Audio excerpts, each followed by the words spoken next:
Hi, welcome to the Badass Breastfeeding Podcast. This is Dianne, your lactation consultant.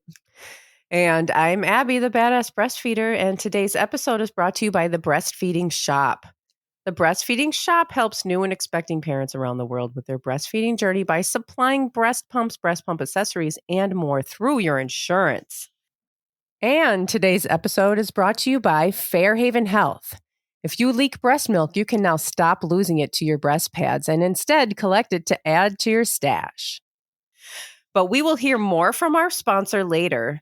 But if you can, head to badassbreastfeedingpodcast.com and check out our sponsor page and see if you can give any of them your business if you need anything, because they make this podcast possible. And while you're there, scroll down and enter your email address, and we'll send episodes straight to your inbox every week. And also check our shop page for our awesome merchandise that Josh, Abby's husband did.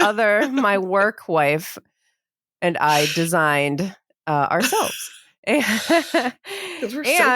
we are still hosting our ongoing giveaway for people who leave reviews. So just leave a review anywhere that you can leave a review. Stars or anything, words, anything you like, anything you can.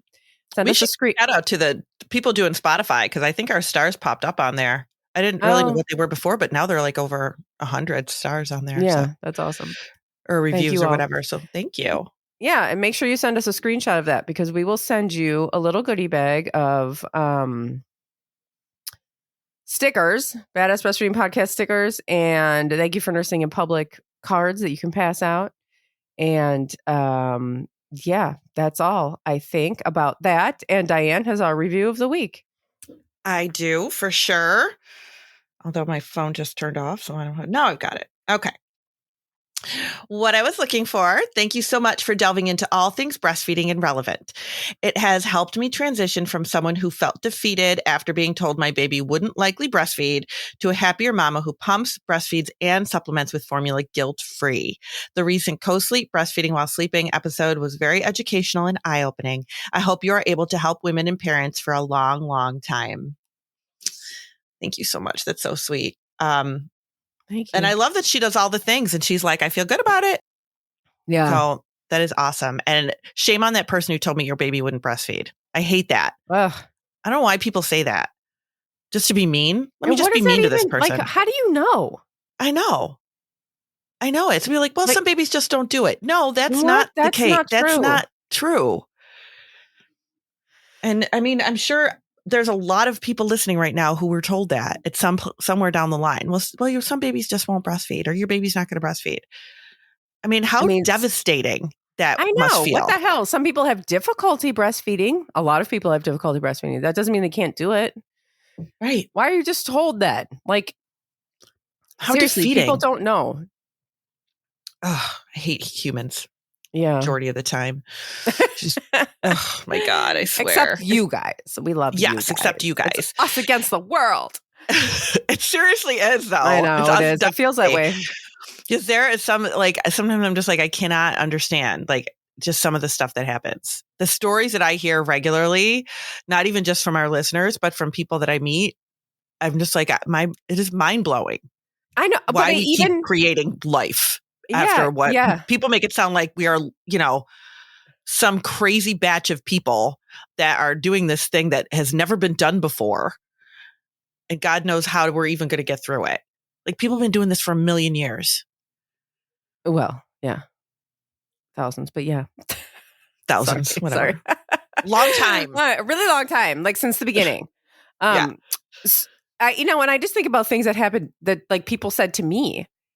And it's like, at the time, it was, you're just like, at the time, you're just like, oh, wow, that's crazy. And then later on, you're like, holy shit, I can't believe somebody said that. I told you, it doesn't come up much because it's not about breastfeeding. But when I was pregnant and I was talking to my doctor about, like, I was reading about, like, the epidural and I was like, I don't want that. I just want to do it without that. Which was, like, unfrickin' heard of to this lady. Yeah. Like, this was like, I'm having birth in a hospital. It's like just not what you do. And she looks at me and she's like, oh, no, you can't. You can't do that. You can't have a baby without an epidural. You'll be bouncing around too much from the pain. What? I How don't does she know. know how you react to pain? Well, and how have people had babies without an epidural all Right. this time? And honestly, the idea is What? to move around so the baby can move down. That's Yeah, the whole point. And like if you want to have an epidural, some people like know that they're going to have an epidural before it even go, that's fine. But like telling me I can't have a baby without an epidural. How are babies born in taxis and in the, in the villages without Right. hospitals? And how did I have a home birth a few years later? Just so I could not be around people like that. I mean, like, what an insane thing to say. People say the most insane things. And this was a doctor. Oh, yeah. Yeah. I did a little talk to residents, and this was years ago, and did talk about epidurals and how it impacts breastfeeding. And I remember this one resident goes, "Do you really tell people not to birth without any medication?" I go, "I don't tell them that. I tell them to just be aware of what the medication does." But according to this person, that wasn't something that you should even suggest. Yeah. Yeah. Why would you even suggest that, maybe this could be done without, or that's an option? Why would you suggest all the options? Right. And that's what it comes down to. Like, if you want, like I said, if you want the epidural, great. That's an option. If you don't want it, that's an option. Yeah, I did have the all epidural, the choices. by the way. Yeah, I did too. And I didn't want one. And my sister told me I was crazy. Yeah. And then I got into it. And of course, you're at the hospital and there's no, there's just no whatever. It's there. And it was miserable. Right. And I was been induced twice and whatever. Yeah, it's a whole freaking thing. It's not. Yeah. So whatever. So the second time it was different. And then I had a baby without an epidural, because that's what bodies do. You defied all of life. Let me tell you. It was crazy. I'm a medical marvel. Yeah. And all of us Haven't breastfeeding you heard about right me? now. I'm in the journals. You're in the journals. Everybody breastfeeding right now. It's a whole miracle because nobody ever thinks it's possible. Seriously. We are miracles. Everyone should bow down to us. We really should, though. We are pretty miraculous, honestly. Yeah. And what's even more miraculous is that people figure out how to pump. Yes. Because that is a whole different animal right there, right? Like pumping. And we're going to talk about pumping today. We haven't done a pumping episode in a long time. A really long time, yeah. Yeah. Yeah. So we wanted to freshen that up. Yeah, because the basic, we talk about pumping at work. We talk about pumping if you need to. We talk about pumping. We talk about pumping and things about that. But here's an example. When I had Jack, Jack was a little baby. I got a pump. I don't even remember where, I guess from my baby shower. And I'm like, okay, here I need to figure out how to use this. And so I open the box and I take out all these pieces that are unrecognizable to me. I don't know what any of this is. And then I pull out the manual, which is like a fucking dissertation. In 18 different languages. Oh my God. Yeah. And it's so big and thick. And I'm like, oh my God, what? I have to get it. I have to get my PhD in this pump before I can use it.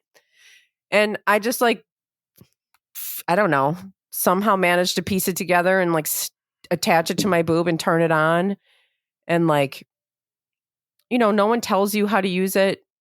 It's even the greatest pump companies, and there are great ones, it's still a pump and it's still confusing and it's still something that you've never used before the first time you're using it. Mm-hmm. And you don't know how to use it. So just that basic, you're opening the box and what do you do? How do you put it on? And then a lot of people are like, oh, well, I'm just going to turn it all the way up. Right. Turn it all the way up, get the milk out. And then milk's not coming out or not very much is coming out. People are freaking out because, nobody knows how to use it. I hear a lot of times people will tell me that they were given a pump in the hospital or they were told, either that's where they got their pump, because sometimes that happens where that's where you happen to receive your pump, or they used a pump in the hospital for whatever reason and nobody told them how to use it. They just showed up in their room. That happens a lot. And people are just trying to figure it out. And it's nobody knows how long how long to pump for, what it's supposed to even sound like, what is right with it, what the settings are. Like it just is ridiculous that we should just automatically know how to use this thing. I mean, it's a piece of equipment like yeah, that you've never touched before, and you're supposed to just know how to use it, and how to clean it's it, how to keep complicated it. too. Like there's like a lot of different pieces and moving parts to it. It's not self-explanatory really at all. So if you feel intimidated by your pump, you are not alone, because that's what I see all the time. People are like, oh my God, I'm so intimidated by this pump. And sometimes when I do prenatals in person, I'll be like, bring your pump if you want to. Or even when I do postpartum, I'll be like, bring your, people are like, what should I bring with me? I'll be like, if you have pump concerns, bring your pump. Even if they're not pumping yet, just to kind of like answer questions about it and all that stuff. And a lot of times people are like, all right, I cleaned it, but I have no idea what else to do with it. I'm like, that's fine. I'll show you. But they can be very intimidating. Yeah. So what are some basics? So we have the parts. I have like a whole list. Good. First of all, one of the biggest questions I get is when to start pumping. Or they are given a pump in the hospital and they're told to pump in the hospital for whatever reason. Whatever reason. We're not even going to go into the reasons because there's many that you shouldn't be pumping in the hospital and you are anyway. But if your baby is feeding fine, if you're latching the baby, they're feeding well, they're pooping and peeing, they're gaining weight, they're doing fine, and you're doing fine, don't pump for at least 2 weeks. And this is because your body is getting adjusted to what the baby needs. When your milk first starts to come in, your body is making more milk than it needs. So it's up to the baby and your body. They're kind of communicating with each other, right? Like, so when your baby is talking to your body, your baby's nursing and telling your body, this is how much milk I need right now. This is what I need from you. And your body is going to adjust to that. If in that first 2 weeks, you are feeding your baby and you're pumping, you're going to tell your body you need milk for 2 babies because you're stimulating it twice as much. And that is not what you want to do. You do not want to end up with an oversupply. So if you can wait at least 2 weeks for your body to kind of like start to regulate a little bit, that would be really, really helpful. Honestly, there should be no hurry to pumping. And I know people are always like, because I always have, I started pumping as soon as I got home. I have to go back to work, so I need a stash. I want somebody to help me feed during the night. Please just like let it sit for like the first 2 weeks or so. Really, because there's no reason to pump before that. It's just one more thing to do. And we really just need your baby to tell your body what it needs. It's really important. And the pumping is just not, that is like the last thing on the list that you should be worried about at that point. Now, if it's a situation where the baby's separated from you, or you have such bad pain with breastfeeding, the latch is really painful, you have damaged nipples, you're working with a lactation consultant, then maybe you're adding in some pumping to help with healing or to figure out what's going on there, because you should be working with somebody. Then maybe you'll be pumping. If the baby's not gaining weight, again, you should be working with somebody. Please don't, incorporate pumping without working with a lactation consultant that early in the game if there's a problem with feeding. So like if you're at your pediatrician's office and they say, oh, your baby's not gaining well, you need to supplement, so start pumping. Don't just like, wild, wild west, all of a sudden just start doing random stuff, because we want to make sure you're not going to have an oversupply. Yeah. And like, maybe everybody already knows this, but maybe not. Like you don't automatically have to pump. Just because you're breastfeeding doesn't mean you have to pump. People are told that though. Yeah, right. But that's not true. Like if you don't need to be away from your baby and have milk for when you're away, you don't need to pump. But people it's not just like an told. automatic thing. No, it's not. And just because pumps are available doesn't mean you have to have one and have to use one. And I would actually have this conversation with a mom I saw the other day, and she was pumping one side because the baby had caused some nipple damage just on one side. So she was feeding the baby on one side and pumping that other side because it was feeling full. And she's somebody who plans to just stay at home with her kids. She's got another, little boy, and she homeschools, and she just wasn't returning to work. So she was going to stay home. And I'm like, she's like, I hate this pumping. And I'm like, well, there's really no reason for you to do it. You're home with them. And she's like, I know, I should never need to pump, and she's right. She shouldn't, because unless she's going to be separated from her baby or whatever, she doesn't really, she's like, I don't need to do this. Right. But sometimes people will tell you, in order to keep your supply, you need to pump. And that is not true. Yeah, no. That's not true. That's what I thought this whole time. That's what I thought with Jack. That's why I had that pump. And that's why I was like pumping, and then it turns into this thing. It's like, well, pump after every time you nurse. And so I'm nursing all the time and then putting him down so that I can pump. Yeah. Which makes zero sense. Like, why is it better to pump than have the baby just there? It's crazy. It is crazy. So the next thing is the pump settings, because this is confusing to everybody. Yes. And people will ask me, what should I have my pump set on? And I will tell you, I don't have a good answer for you, because everybody is different. Every pump is different. Like every pump brand is different. And if I say to you, oh, put your pump on 8, that might be painful for you. Or maybe it's not strong enough for you, depending on you, right? Like, so that isn't accurate. I want you to put your pump on what is comfortable for you. So most pumps have like the first setting, they have usually 2 settings, one that's kind of fast and then one that's more slow and rhythmic. So the one that's a little bit faster is like supposed to trigger a letdown. And that's like what the baby would do if you latch the baby and they are suck, suck, suck, suck. And that kind of like triggers a letdown. And then once the milk starts flowing with the pump, then it can go, you can switch it to a more rhythmic, like suck, swallow, like the baby does. It's supposed to mimic the baby. So you can, mess around with those 2 cycles, which I never knew when I was pumping, because I pumped with the twins. Yeah. But I never knew that. I never knew that you could go back to the first cycle to trigger another letdown after the milk stops flowing a little bit. You can kind of mess around and see what works best for you. And I had no idea about that. But the important thing with the settings is, do not turn it up all the way. That is not going to get more milk. That is going to be damaging to breast tissue. And I have had people contact me with what they thought was a latch problem, and it was actually a pumping problem because the pump was up too high. So that is definitely, you want to make sure that you don't have it turned up all the way, that you are just where it's comfortable for you.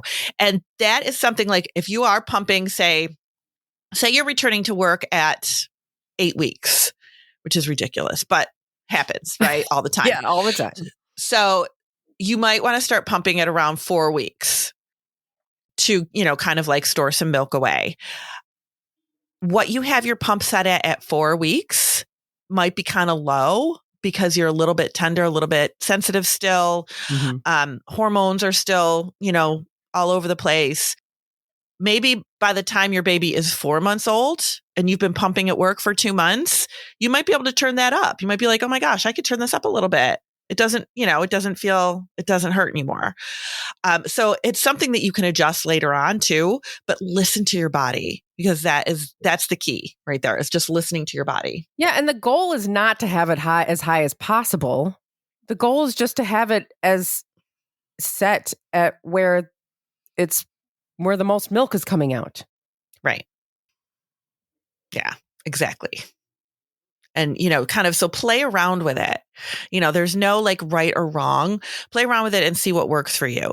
See, some people will put the first cycle on for 3 minutes. Some people will do it for 30 seconds, like it just depends on how your body responds to everything too.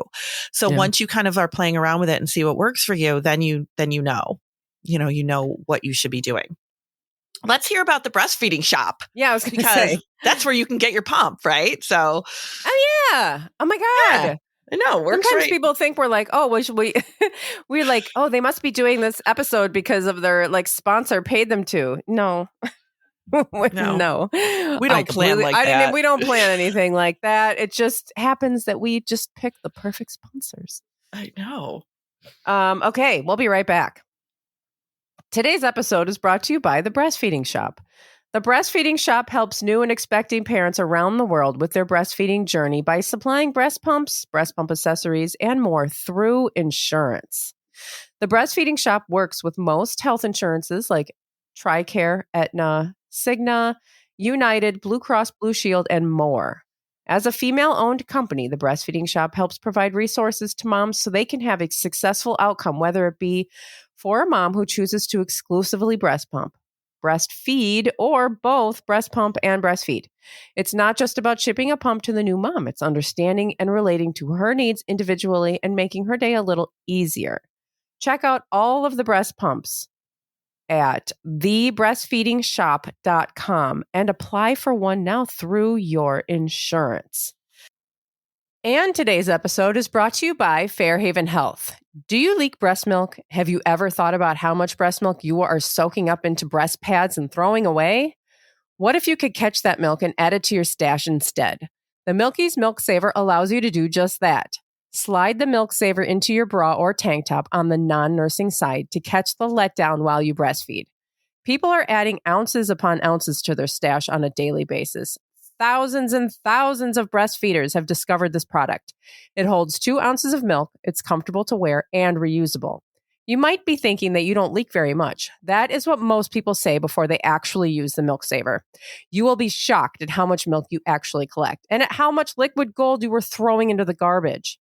This milk can be used to beef up your stash, to make breast milk keepsakes for baths, for breast milk popsicles, for lotions, soaps, you name it. Breast milk is worth saving.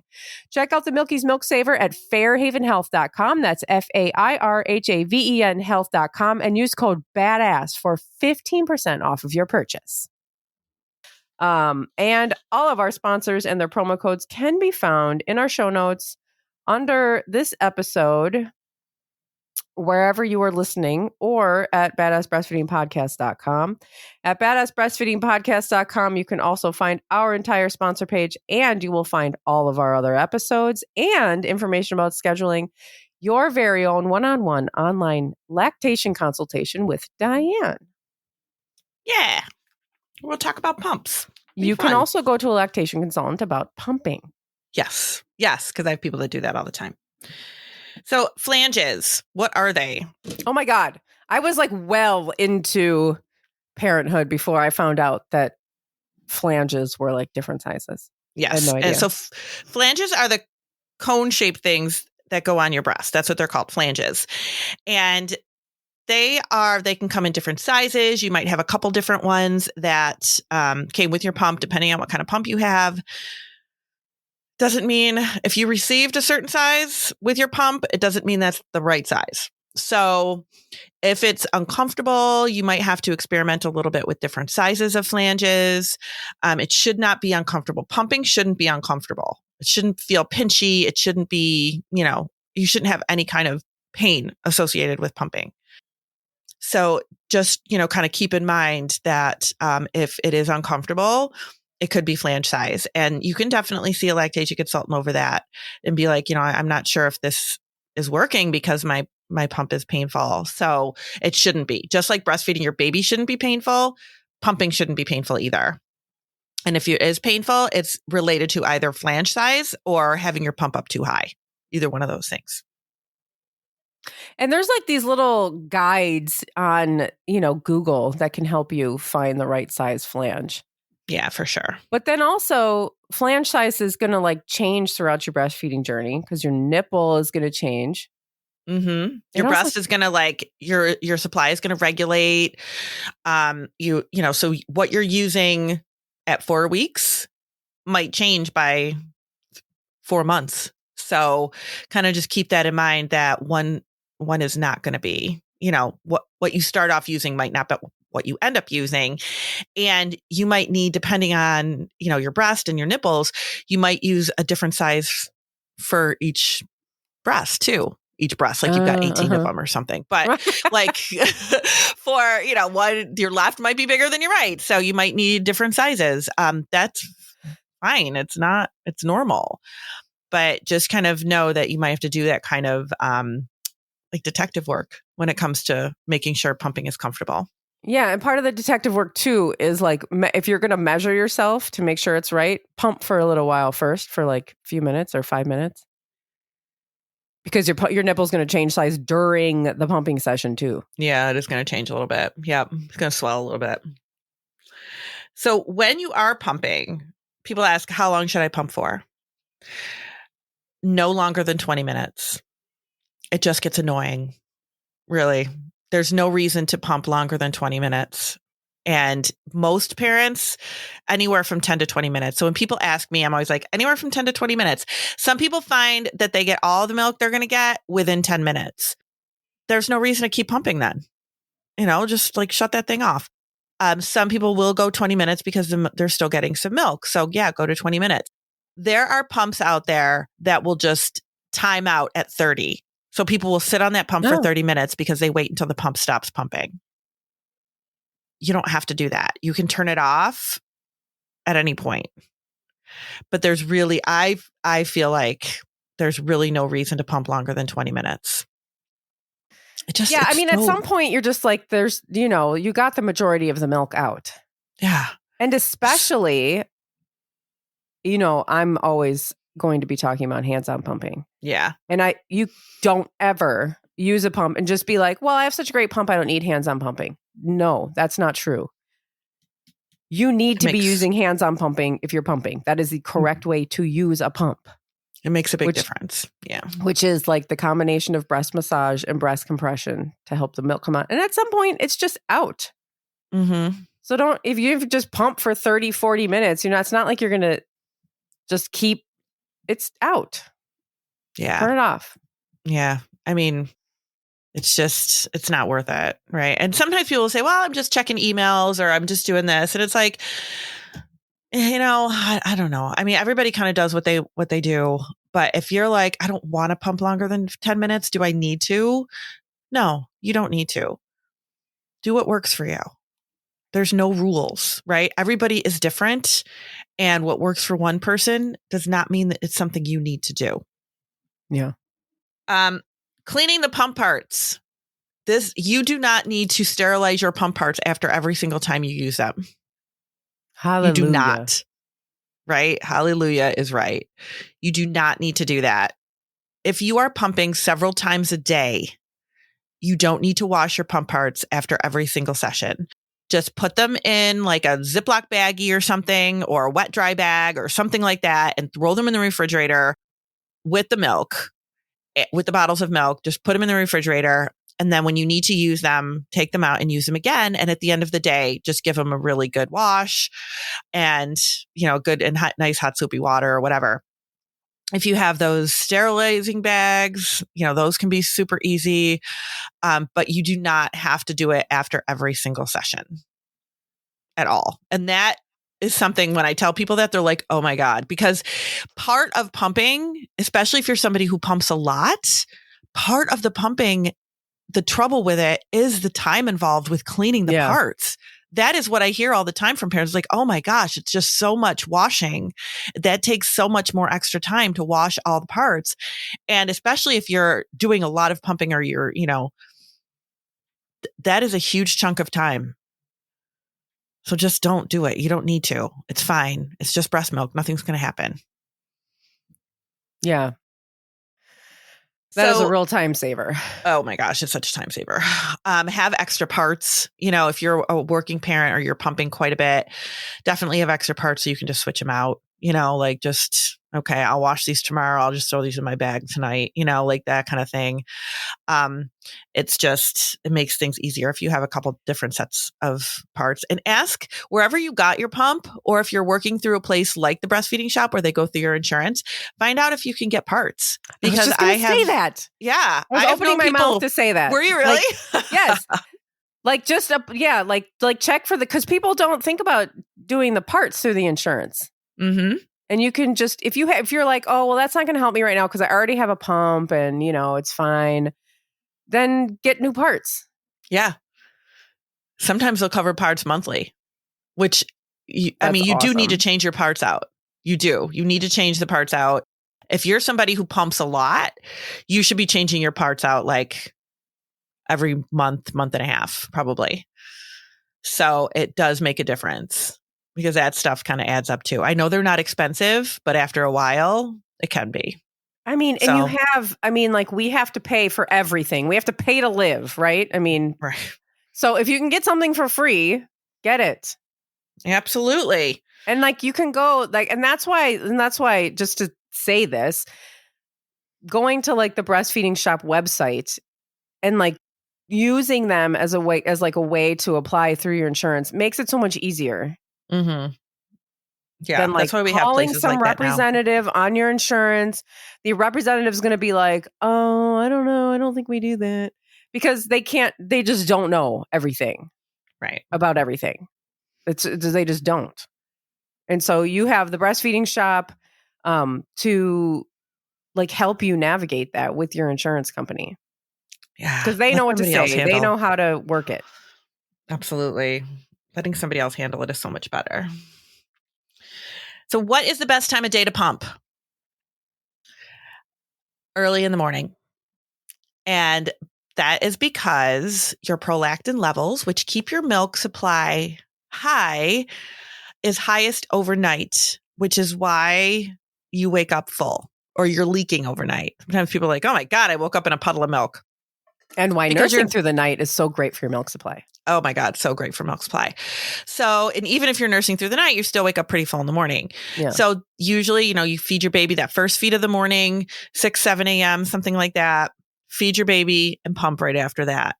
And that is usually the best time of day. You're going to probably, at least most people find this to be true, you're going to probably yield more milk during that time of day than any other time of day. Now, one of the things that I've had people tell me is that they don't know what to do about their pumping because they get inconsistent amounts and they just don't know how to figure that out. And I'm like, that is normal. You are not going to get the same amount of milk every single time you pump. You're just not. Your body reacts in different ways. It's going to depend on time of day. It's going to depend on the pump. It's going to depend on how stressed out you are when you're pumping. It's going to depend on when the baby last ate. Like there are so many variables that go into pumping. Expect it to be changing all the time. It is okay. It doesn't mean anything if you got an ounce, today, but yesterday you got 4.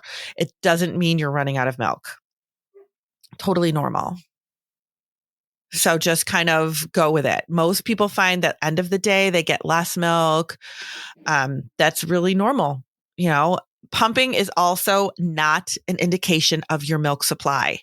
That is a very important thing to remember. And I always take advantage of the fact that I think people know that and people don't know that. So it is not an indication of how much milk you are making. If you pump an ounce, that doesn't mean your body's only made an ounce. That doesn't mean your baby's only getting an ounce. That means you pumped an ounce. That's it. End of story. Like it does not equate. And sometimes I'll still hear people tell me, well, my pediatrician told me to pump to see how much milk I'm making. Or my mother told me to pump and see how much milk I'm making. No, that does not tell you how much milk you're making.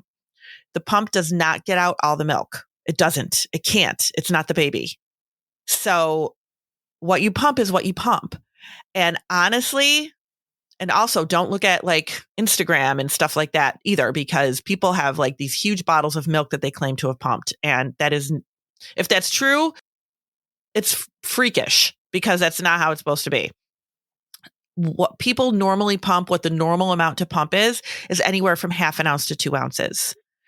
You shouldn't be pumping 6 ounces of milk. Your baby's never going to take that much.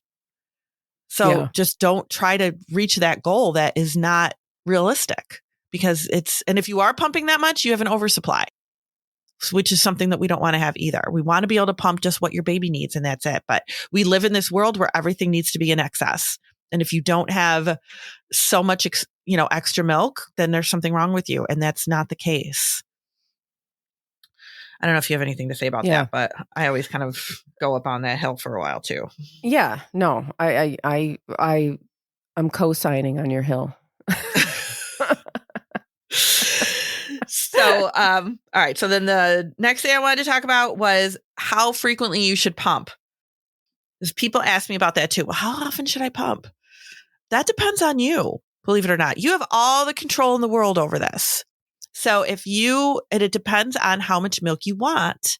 That's why I always tell people, play around with it, play around with the pump, give yourself time, right? Like don't wait until the day before you have to go back to work to start pumping, because I want to make sure that you are comfortable with your pump, that you've messed around with it a little bit. You know which settings are comfortable for you. You know what time of day you like to pump, like all of those things.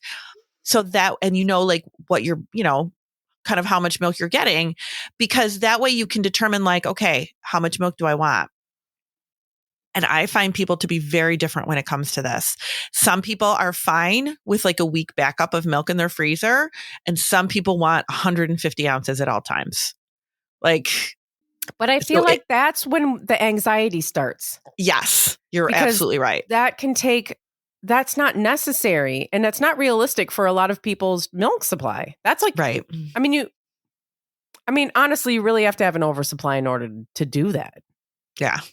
And people don't want an oversupply. I think people think they want it, but I know. And I think, and you also don't want to be spending all your time, especially, I know I keep going back to like returning to work, but that's when people are doing most of the pumping, is when they're going back to work, and you don't want to spend your whole maternity leave pumping. At least I hope you don't want to spend your whole maternity leave pumping. No, and you don't need to. You don't need to. I think people think that you're going to need to. That I have to start now. I'm going to have to pump pretty much all the time. And that's not true. That's not true.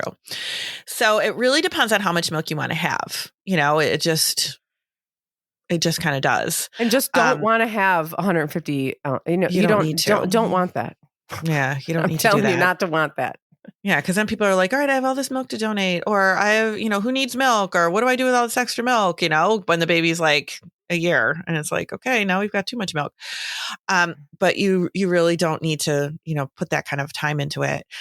I hear often, I want to pump right away so that my partner can feed. And that always makes me grit my teeth a little bit, because it's just like one of those things, where it's like, do you want your partner to feed because you don't want to feed?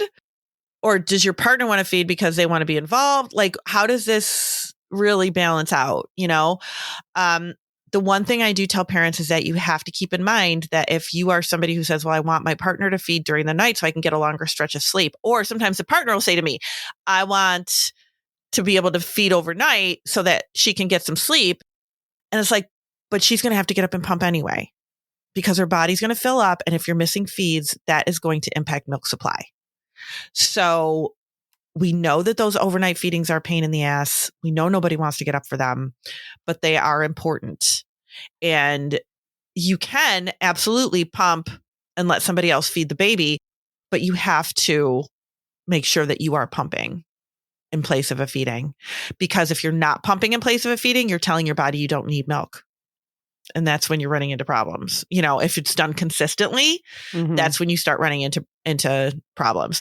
Now, if you listened to our episode on, what was it? It was the one where it was like, where milk supply dips after 3 months or something like that. What the hell was that episode called?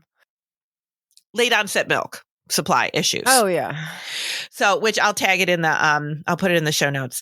But one of the things we learned from that episode was that in the beginning, when your milk supply is becoming established, the frequent feeds is what really sets your body up, gets all those prolactin receptors set up, and really get your body set up for a strong milk supply overall. So if you're skipping feeds during that time in those early days, that's where we might have those problems later on when your milk supply regulates. It's going to regulate to a supply that might be a little bit lower because your body wasn't triggering that prolactin early on.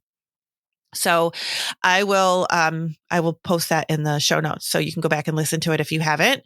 But it's important. And we know everybody that is listening has probably been through those night feeds. We know they suck, but they're important.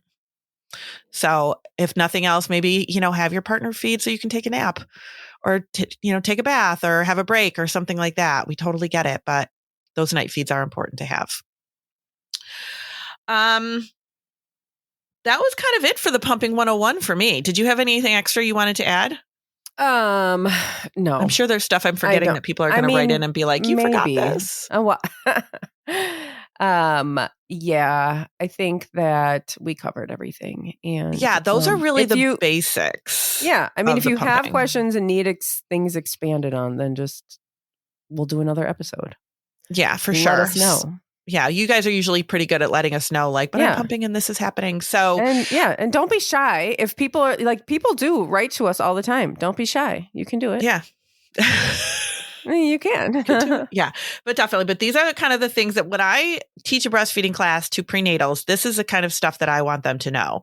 I want them to know when to start pumping, how long to pump for, what to expect with it, those kinds of things. I think that's really important. And then you kind of figure stuff out as you start playing with it as you go along. But I just want you to have the basics. So that's it. Thanks for listening. Thank you. Bye. Bye.